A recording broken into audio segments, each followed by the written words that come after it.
I am Daniel Lucas, and welcome to Book 101 Review. Book 101 is all about the books that I read for the last 40 years. And today I have my special guest. She is a fellow podcaster, no other than Miss Anika Jackson. Thank you, Daniel. It's a pleasure to be here. Welcome to Book 101, Miss Anika, and can you please introduce more about yourself? Yes, I am multifaceted. So the main things I do right now, I do marketing, communications, consulting, work in nonprofit. I also produce other people's podcasts, as well as hosting Your Brand Amplified and a podcast at University of Southern California called Mediascape, Insights from Digital Changemakers. I'm also a part-time lecturer at USC, teaching across the Masters in Digital Media Management and the Masters in Digital Social Media, where I have a podcast course that is just about to launch. So I love looking at technology. I love teaching. I love AI. So I am really at the intersection of those three things: teaching people how to teach better, helping people learn how to use AI tools, using tools, building out agentic AI myself, and then, podcasting. Podcasting indeed. Miss Anika Jackson, thank you so much for sharing your knowledge and wisdom to the world. And today, let's talk about the new digital and AI ecosystem for the small business entrepreneur. How would you describe the current digital and AI ecosystem for small business entrepreneurs in 2025? I believe that small businesses, some are really excited about using AI tools. Some are like, what the heck is that? Do I have to learn a new skill? Right? Yes. What we don't realize is that artificial intelligence has been the backbone of a lot of the things that we do as business owners. Whether you are placing ads on social media platforms or even Google, you're getting the analytics, right? They can make recommendations for what time of day and where exactly they want to promote your product or service. That is all using artificial intelligence. When we think about doing our finances, if you are in systems such as Intuit and QuickBooks, they have chatbot tools that can make it a lot easier for you to navigate. I really see the smallest use case as using AI as a thought partner. So whether it's ChatGPT, Claude, Perplexity, et cetera, right? Using it as a tool that can help us continue our thoughts, come up with ideas, or even just say, hey, this is a concept I have for my brand. Here's my demographic profile, psychographic of my ideal customer profile. Is this the right campaign? Or is there something else I'm missing, right? What else should I be looking at? So not just using it for writing social media posts or creating posts like that, but taking it a step further and using it as a true partner, because AI is looking at every piece of information that humans have created. And so they're able to see what's worked and what hasn't worked and give us that advice. Then it also can help streamline a lot of processes. So whether it's right with podcasts, getting our clips for our promotion, like little video clips and snippets, the fast transcripts, captions for social media. But also I've created agentic tools for better vetting my guests and then being able to find podcasts that people who want to be guests on podcasts, like in my own network. So I want to take all of the people that I have, because they're already warm leads, people I know, and create tools that help other people also make sure that they are a perfect match for each show on both sides, and that they know they're going to come to a podcast with confidence and add a lot of value. And the guest knows, right, that this is the right audience for them as well, and that they can help engage with the audience of the host. Miss Anika, beautifully articulated.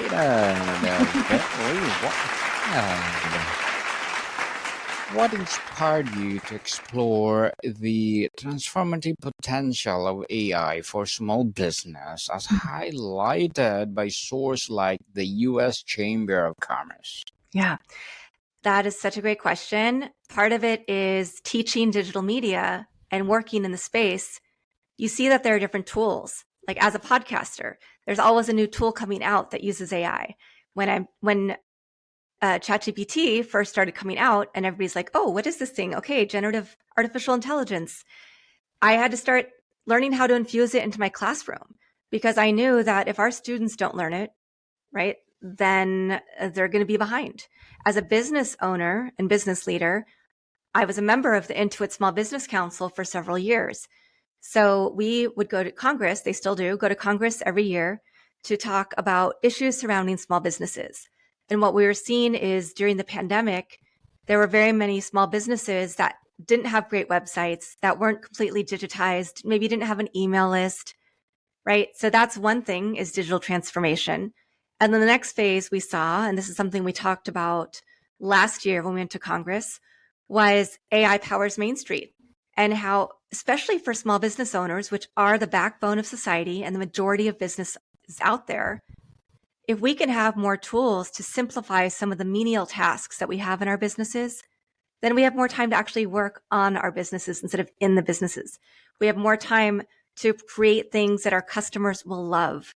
And all of that just creates a better ecosystem, and it creates more market longevity for the small business owner, because many small business owners go out of business pretty quickly.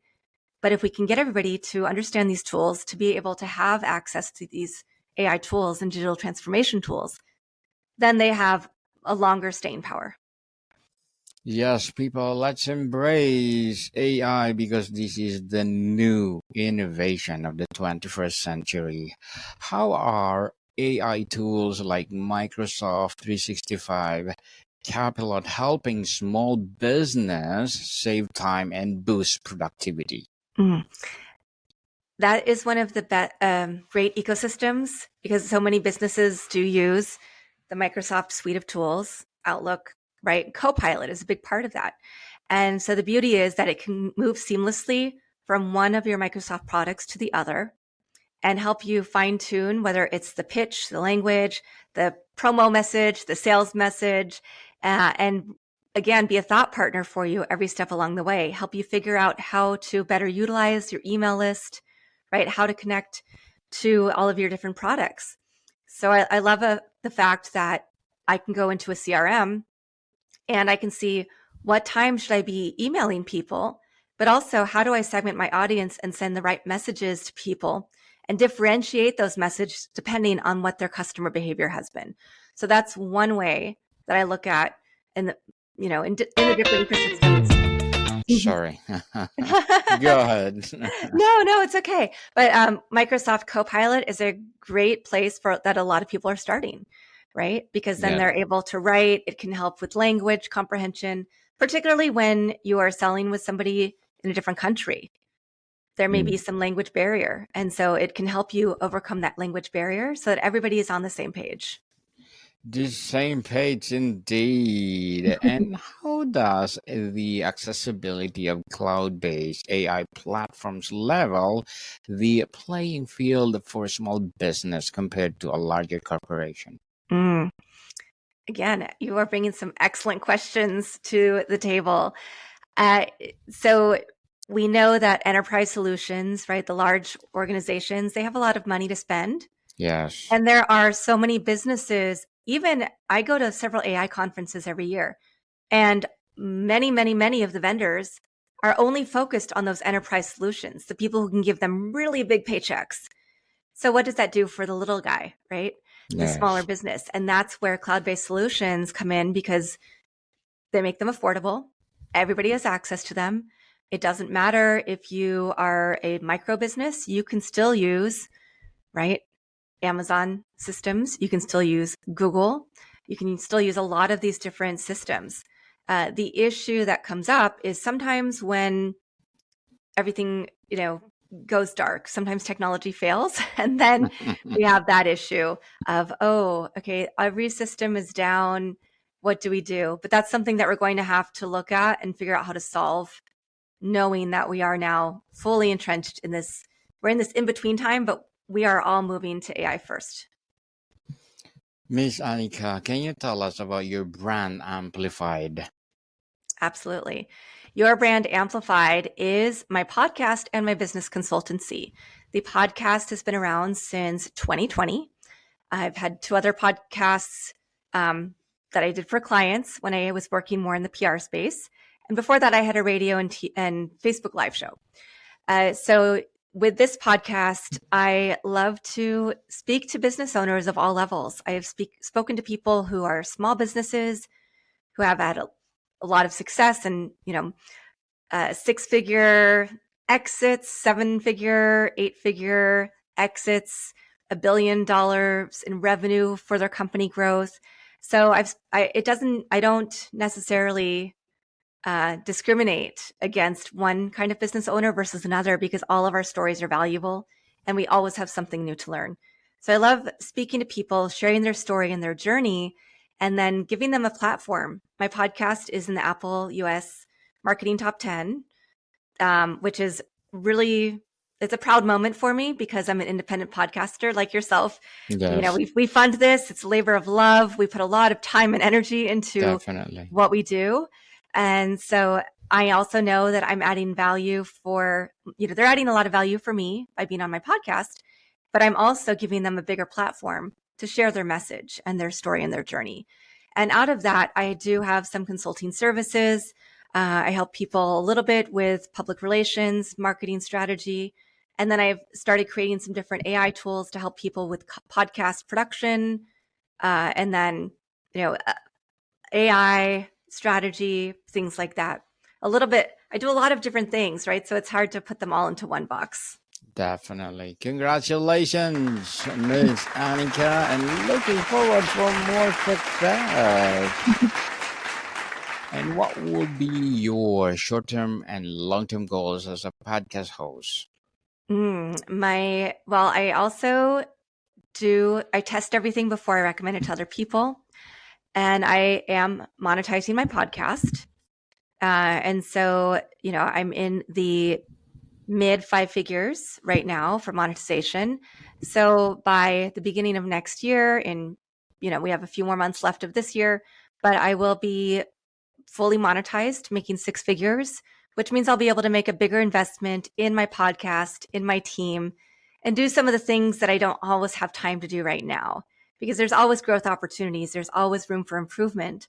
And so I really look forward to that time and that day. So that's kind of a short-term goal that I already see the trajectory. And then the long-term goal is to really continue to help other people.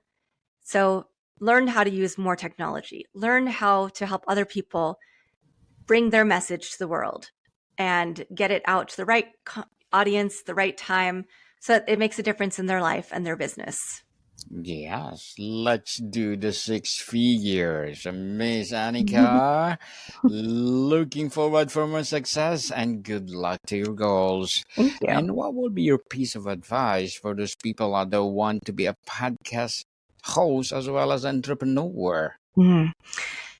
If you want to be a podcast host and you're not a big name, don't go into it thinking you're going to make money right away.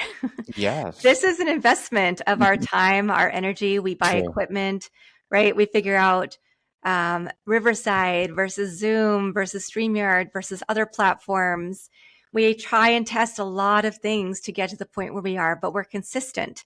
Just like anything you do in life, if you want to succeed, Yes. right? You have to keep practicing. It's a skill that you have to hone. And I noticed that when I went from sporadic podcasting as a hobby to let me make sure I have at least 1 episode out a week, Yes. it changed, right? When I got to 50 episodes, 100 episodes, the algorithm made my podcast more discoverable because, she's taking it seriously. She's not just going to stop producing episodes like most podcasters do. So I really want to help people learn how to have a long-lasting, successful podcast that also makes money, whether that's through lead gen, through ad revenue, through communities. But I want this to be a real tool for people to be able to step into their power. And we can do that, but you just have to remember that you have to start somewhere. You have to take that first step, and you have to give yourself time to have those growth opportunities appear. It's not going to be overnight unless you have, maybe a true crime podcast, or you are a celebrity athlete, somebody Yes. who people know their name. Yes. Consistency is the key, people. You Yeah. know what, Miss Anika, when I started my first season on Book 101 Review, Yeah. I used my iPhone 10 and $10 Yep. microphone. So, people, if you have the passion to be a podcast host, go, and share your voice to the world, just like Miss Anika and I. And thank you for that advice, Miss Anika. And what would be, or can you recommend a book or books that influence your journey? Ooh, there are so many books that have influenced my journey. I read a lot of the recent books on AI. I also listen to a lot of the podcasts on AI so that I can keep up. And the book I chose today is actually a little bit different. It's a fictional book called Pope Annalisa. So that can be a little controversial, right? Because there's never a female pope. Yes. But the story behind it, I think, is really, really interesting. It's about an African nun who has miracle working abilities, who rises from just being a nun in an impoverished community in Africa to becoming the first female pope in history.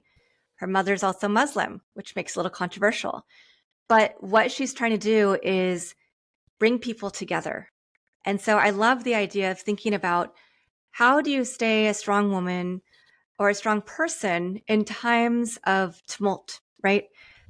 Whether it's economy, whether it's people fighting in politics, whether it's the tariffs or whatever the issues are that are going on in the world. It doesn't matter. It's not necessarily being about a woman or a pope, but how do you help people find the points to come together?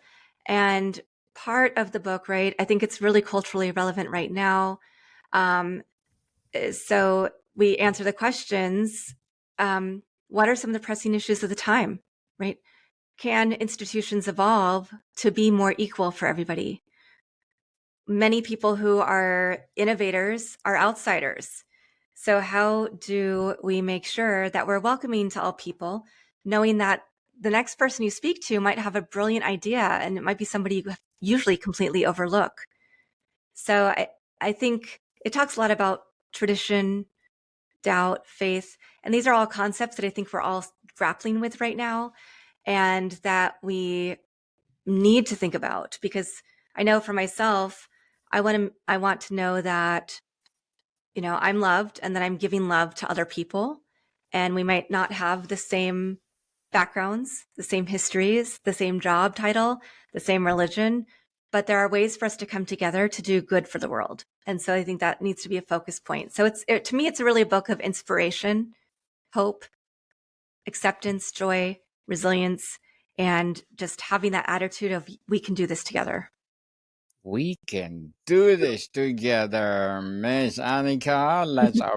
Let's our podcast be well known to the world and empowering people all over the world.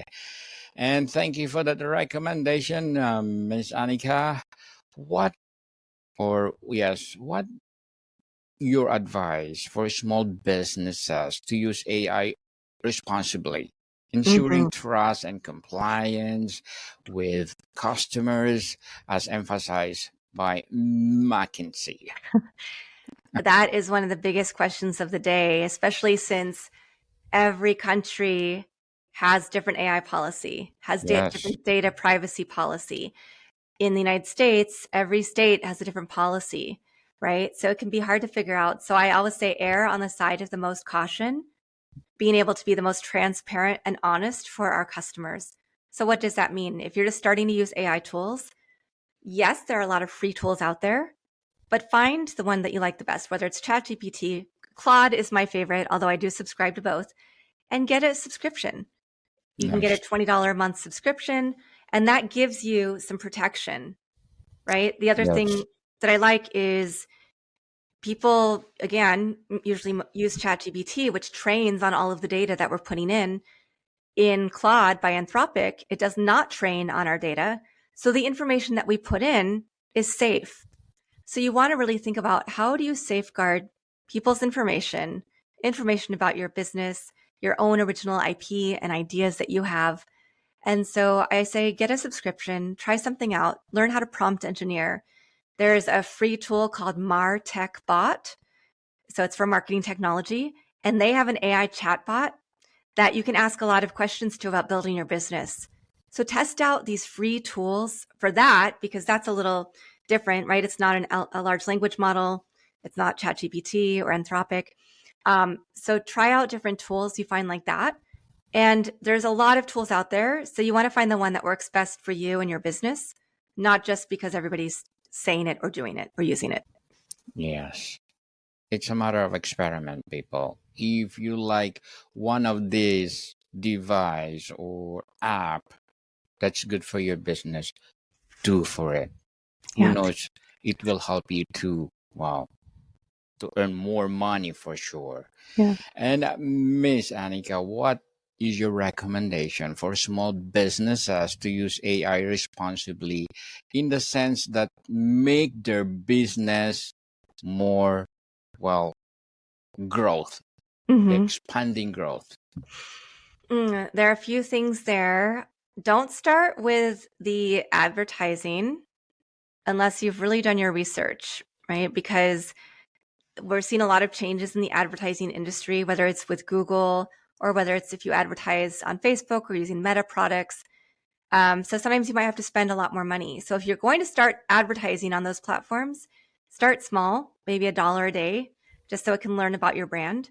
But I would say, actually, not to toot my own horn, but I have an AI twin on Delphi. So it's Delphi, delphi.com/amplify with Anika, Anika. And you can ask, it has over 4 million words from workshops I've given, classes I've taught, interviews I've done, my podcast. And so it's a great place to go to ask for advice on how you can build a brand, what you need to consider when you're starting a marketing plan. And she has all my knowledge. So she'll tell you, it is me. You can call All in her one. or you can text. And then I also on LinkedIn do put out a newsletter about different AI tools that I've tried, and kind of as a how-to manual. So I would say also look at people's newsletters, see what other people are using, and get their explicit how-tos so that you can see, oh, maybe this is something I want to try for my business. Like you said, it's about experimentation. It's about using tools that you can see may have some success for other people, or that there's a roadmap, right? So that you don't get Yes. lost. Yes. Because you can have amazing growth using these tools. Amazing growth. We love that, Miss Anika. And how can entrepreneurs use AI to personalize customer experiences, such as through recommendation engines or sentiment analysis? That is where I was mentioning CRMs earlier, right? Yes. And that is a great tool, because what you want to do is you don't want to just have your audience on social media platforms, because if that social media platform goes away tomorrow, you don't have access to your customer base. What you want to do is get people who are following you, or, commenting, liking, sharing your account and information. You want to get them into your website, to giving you an email address, so that then you have their information captured. And then what's really big right now is first party data. So you want to ask them maybe some survey questions, maybe give them a little discount if they answer the questions, if they haven't become a customer yet. It's also a great way, right? We can take the analytics. This is where AI comes in really handy, because we want personalization as consumers, and we want to see that our brands that we invest in care for us. I used an example of, there's a big airline that because of where I've lived in California, I've used a lot. Yes. My birthday's in December, and so they sent me an email, happy birthday email in December. But what they offered me was to upgrade a ticket, maybe from regular economy to premium economy, in the month of December, though. So it's already halfway through December. Probably not going to book expensive travel because we know that's a very expensive month. Yes. And so it didn't add any value. And so it was obvious they didn't look at my customer profile. And this is where AI can really help. It can analyze and say, this person loves it when you release shoes and they don't buy your other apparel, but they will buy this, right? Or whatever product you want to say. Or this person usually travels to these countries at these times of the year. Maybe we should offer them an incentive for that to book their next travel if they haven't started, maybe they haven't been there in a few months or in a year. So maybe that's an incentive. So we can get to this hyper personalization level. Maybe somebody only buys the color purple when they come to your website. So every time you have a new item and it has the color purple, that's the one they buy. I know these are, can be silly examples, but it just shows you how when you use the data and you get the recommendation engines to tell you, here's what you need to do and what you need to send to this customer, it makes them feel good. It makes them feel seen, heard, valued, included in your business. And we're not too far off from having dynamic websites that can change and personalize based on somebody's consumer behavior when they purchase from us. And so that's, it's a little bit down the road for most businesses, but we will start seeing that where you want this personalization. You want to start understanding and learning it now and how to use these AI tools so that you can have that. You can customize each person's experience when they come to your website. And then that gives them it builds more trust. Trust indeed, Miss Anika. Beautifully articulated.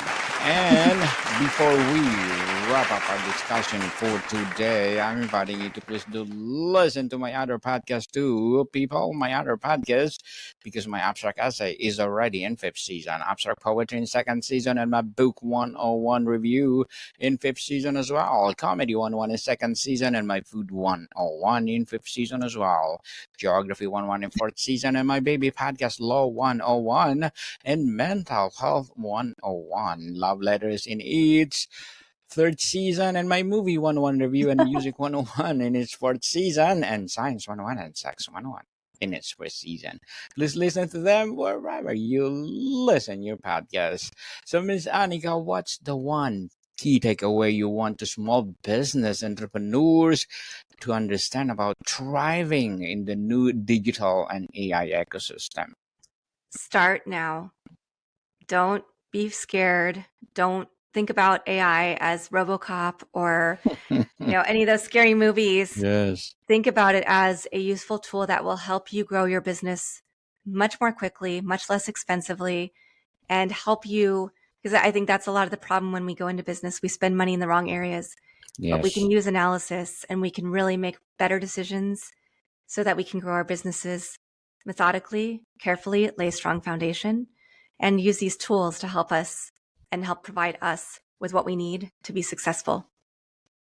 Miss Anika Jackson, thank you so much for sharing your knowledge and wisdom to the world. So can you please invite our listeners to support your podcast, your advocacy, or any projects that you're doing right now? Yeah, Your Brand Amplified on all podcast platforms is where I'd love people to go. You can find my contact information. You can contact me, LinkedIn, my website, etc. But go to the podcast, give it a listen. Every episode is very unique, and I think that you'll enjoy it. Yes, people, let's support Miss Anika Jackson, because if you support her, for sure, more and more empowering episodes of the podcast itself. So, Miss Anika, thank you so much for your time. Oh, thank you, Daniel. More to come, people. See you soon.